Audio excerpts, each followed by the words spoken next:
สอนเลยคำสอนเลยเนอะ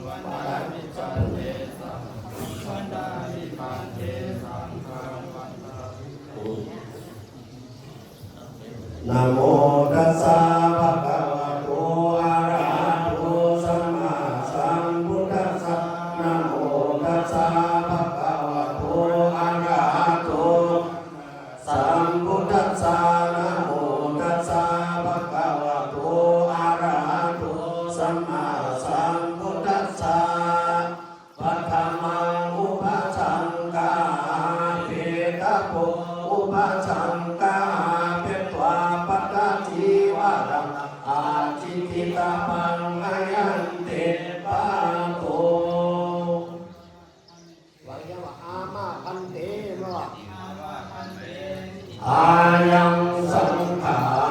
รีอายังอุตตระสังโฆอายังอันตรวาสาโกกัจจามุมิโอกาเสติตาย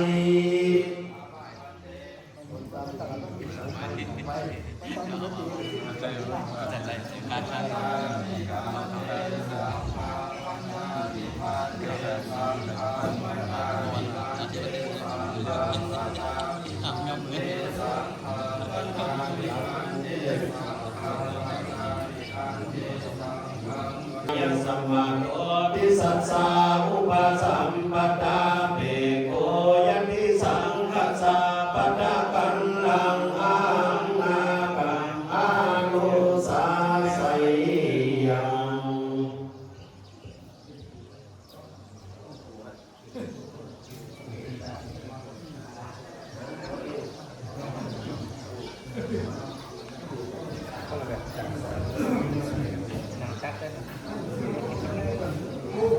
สุนัสินากายันเตสัจจกาโลภูตกาโล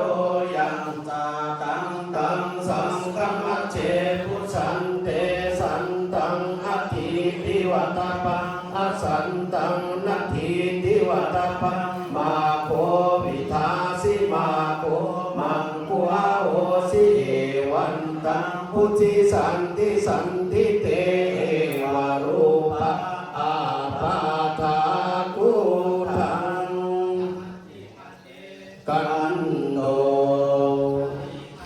กิลาโสโสโสอาปามาโลมานุโสสีปุริโสสีปุริโสสีอานาโมสีนาสีราชาโตอานุญญาโตสีมาตาภิทุรีปาริปุณณวิสติวาโสสีปาริปุณังเตปัตตาจีวาลังกินนาโมสีโกนาโมเตอุปัสสายโย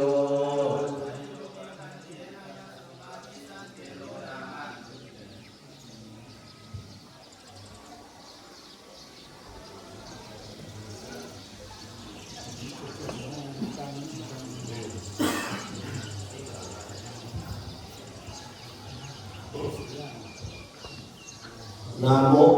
สุนาเมรันเตสังโฆนาโคอายะสัมมาโททิสัสสะอุปสัมปทาเปโกอนุสิโตโสมายายติสังคัสสะปัฏฐกัลลังนาโคอากาชัยยะอากาชัยติวัตโพอากาชัย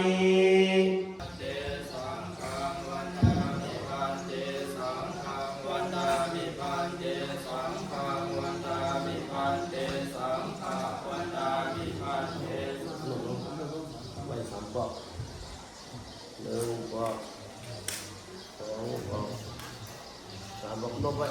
เวลาเราทำงานดี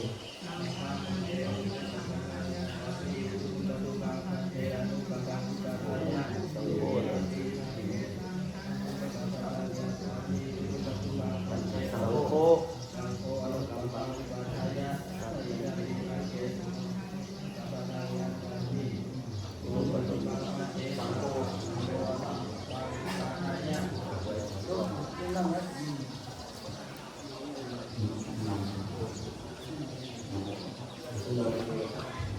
สุนาตุเมพันเตสังโฆอายังนาโกอายสมะโกทิสัสสะอุปสัมปทาเปโกยติสังกัสสะปัตตะกังลังอาหุนากังอันตรายเกธัมเมพุทธัยยังสุนาสินากายันเตสัจจกาโลภูตกาโลยังจาตังตังพุทธามิสันตังอัตถิทิวัตปังอัสสันตังนัตถิทิวัตปังสันติเตเอวารูปาอาปาตาคุตังกันโดกิลาโสโสโสอาปามาโรมานุโสสีปุริโสสีปุจิโสสีอานาโดสีนาสิราจาโตอานุญญาโตสิมาตาปิตุริปาริปุณณาวิสัตติวาโสสีปาริปุณณันเตปัตตาจิวารังกินนาโมสีโกนาโมเตอุปัชฌายโย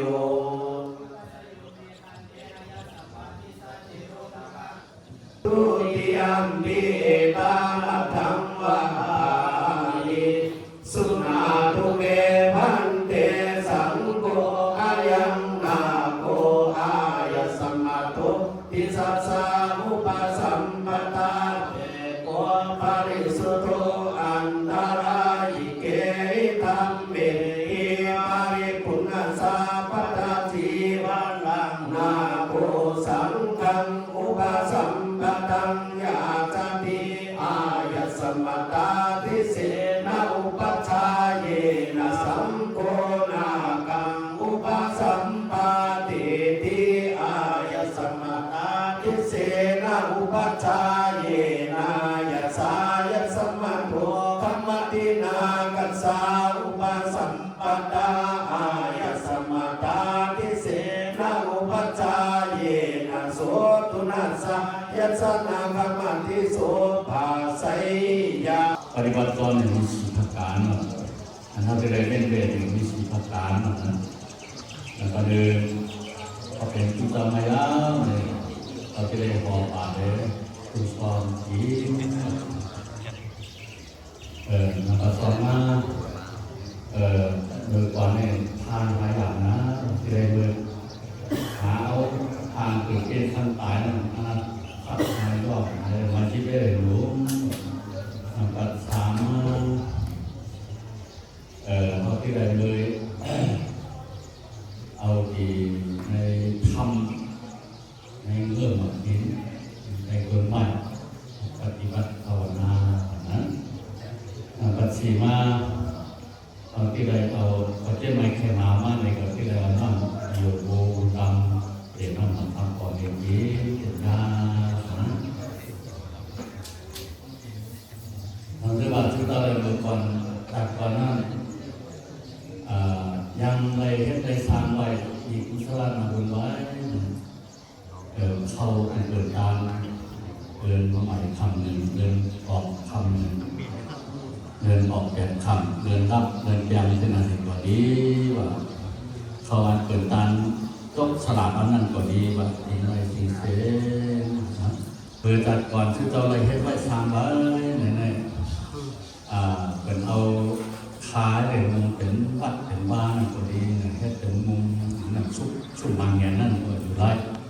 เป็นมุงสองผักนั่นก็อยู่ได้อันเป็นเอาแยกเผือกได้เลยมามุงเลยเป็นเพื่อนเป็นอุดวัดวิหารเป็นเกิดปุถุว่าที่มันก็ดีว่าอันเกิดเอาพระฉัตรปักหลังมันก็ดีนั่นก็ให้เป็นสิ่งเสียนะมาปัดสีมาเอาน้ำมันหกโคกทีหนึ่งน้ำมันโคกบาททีหนึ่งน้ำฐานทีหนึ่งน้ำมันโคกบาททีหนึ่งสีผักกาดเนี่ยเอามาผสมกันเป็นยาจีได้สิ่งเสียเดี๋ยวนี้เป็นที่มายาเป็นเมืองไทยยาเมืองงานยาเกยางานก็ดีเนาะยาประเทศมาเมืองไทยต่างวัดต่างเสียงมันก็กินได้สิ่งเสียนะครับอันก็เขาที่ได้เล่นเดนมีสีผักกาดเดิมแบบที่เกิดนอนจอมผู้หญิงแบบที่มีสิทธิมีทุนธรรมพอชอบเข้าเลยเมื่อสิทธิทุนธรรมเป็นผู้ยาวก็ต้องมันดูอย่างแล้วมันเหมือนที่หื้อเหมือนเอาเดียวพายเลยมาตัดคอคนเราเลยปักทุกปุ๊บเลยเอามาตัดที่คอมันคือมันมีตัวพิเศษมากขึ้นนั่นเองเด็กหลายหลังตัวเป็นสิ่งนั้นก็ตลาดเทียมเขาเป็นที่ผู้ยาวนำปัจจุบันมาเดี๋ยวผู้รักเปิดว่าเดี๋ยวผู้รักเปิดเจ้าของนั้นมีก็เจ้าของเห็นความแม่เป็นร่างแต่ที่เอาหมัดหนึ่งตัวนี้หมัดขึ้นเลยกว่านี้ชุดท้ายมาก่อนวัดไม่แต่ปอดเส้นหนึ่งตัวอย่างที่ลาบพอวันได้รับเขาเลยมีก็ปราศยาวเป็นพิคุยาวมาปัจฉามาก็เขาอยากได้เมื่อขาเปิดอย่างที่ย้ำเปิดเป็นโค่นกว่านี้เป็นซับกว่านี้ซับต่างหลายเมื่อนั้นอยากที่เมื่อขาเป็นเมื่อแหมชุดท้ายมาเนี่ยลูกอ่อนนี่อยู่ในต้อมเลยทำลูกอ่อนกินยาเลยคือถึงโต๊ะนั่นก็เหมือนเขาอย่างยาอยากที่เลยเด้เพราะว่าเขาเลยขาเป็นเขาเลยย้ำเปิดเลยก็เขาเป็นพิคุยาวเขาตกตลาดที่ยาวนะนำปัจฉีมาเขามังผู้นำคนเนี่ยใครเลยจุกใครเลยหลับก็เลยว่าตอนนี้เลยทานอยู่ตอนนี้เลยยามอยู่เขาดำดินกินได้อยู่หมดก็เลยสมาธิแล้วก็เลยยามเดียวแต่ใครรู้เป็นมาตามนั้นที่เตะเขาได้สิน้อยอันนั้นเป็นการคิดแยกแต่ก็คนทุกตารีมันสัทธรรมแบบที่คิดแยกก็เขาว่าเขาปฏิบัติภาวนาเนี่ยมีเขาตนเดียวกันเขาเลยถึงสุราบันแล้วสักตากรรมอนาการอย่างไรก่อนมีเขาตนเดียวก็ยังเลยรู้เกิดหนักก็เลยก่อนมือเลยรู้ที่บอกกันเดียวเพราะว่าถ้าเขาบอกเนี่ยตกปราที่ประสบมือนะอันนี้คืออะไรเด่นๆมีสี่ประการอุปสามปันเนนะปิสุนะเมปิคุนะอธินังทยาสังขาตังนะอาตาตะปังอันตมะโตทินัสระกังอุปาตายโยปิคุปาตังวาปาตละหังวาติเลกปาตังวาทินันทยาสังขาตังอาติยติยสมโนโหติอาสาจบุติโยไสยตาปินามะปันโลปลาโสปันธนาปวุโตอภโตหริจตายะเอวามิวะภิกขุปาตังวาปาตละหังวาติเลกปาตังวาทินังทยาสังขาตังอติยิวาสมโนโหติอาสาจบุติโยตันเตยาวาติวังอากาลานิยังอุปสัมปันเนนะภิกขุนาสัจจิตาปานโนจิกิตานะโหโลเปตะปวันตมะโตปุณตะกิปิริกังอุปาทายโยภิกขุสัจจิตามนุสัสิกังจิกิตาโหโลเปติยะอันตมะโตกะปะ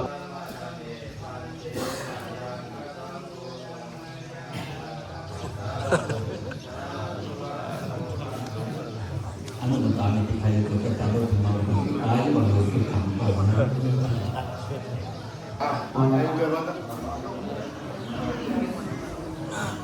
ทำไงทำไง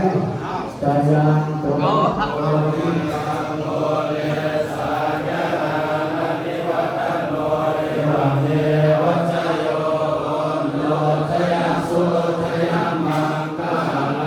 าปาราจิตามังนังเกสิเสปัจจิตุระเวนะปะโมทานานังกัปปะโตปะโมทาติกรณียมัตตคุสาเลนะยันตังสัมปังปะตังอภิสัมมิสัมมิมานะสัมมาปะริมาณังอุทังอโทจเดยัญจาสัมปะทาเวระสัมปะทาติทังจารังนิสิโนวาสยโนวายาวัตสาวิกัตมิโตเอตังสันติอนิตายะปามะเมตัง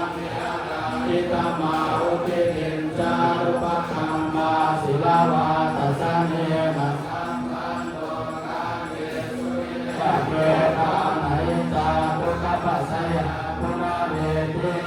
ติทัมเมปังเกมายาปุญญาสามินานุโมติตาปังสามินาคตังปุญญาตาตาปังสาธุสาธุอาตุโมทามิวันตามิทันเต ทุกทุโมตามิดีคายุโกจันตารุธรรมาวัฏติอายุวันโนสุขังปาลั